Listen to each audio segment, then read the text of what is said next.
Si u vra El Mencho pas 17 vitesh kërkimi.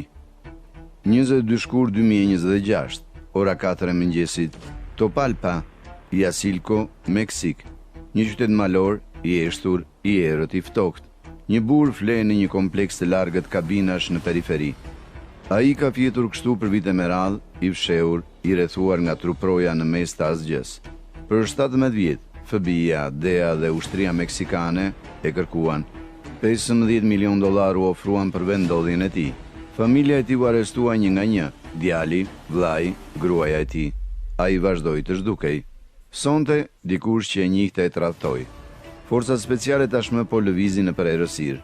Helikopteret qëndrojnë pezull pa drita. Rrjet apo mbyllet. Emri i tij është Nemesio ose Guerra Cervantes. Bota e njeh atë si El Mencho. Dhe në orët e ardhshme, bosi më i fuqishëm i drogës në Meksik do të marrë frymën e fundit. 17 korrik 1966. Një fshat i vogël i quajtur Culotitlan në shtetin rural të Michoacán, Meksik. Një djalë lind në varfëri. Familja e tij kultivon avokado. Pa para, pa të ardhme, pa rrugdalje. Ai e lë shkollën në klasën e 6. Ai nuk ka plan tjetër përveç njërit, Amerikës. Në moshën 19 vjeç, Nemesio kalon kufirin e Shteteve Bashkuara të Amerikës në mënyrë të paligjshme. Ai përfundon pranë San Franciscos,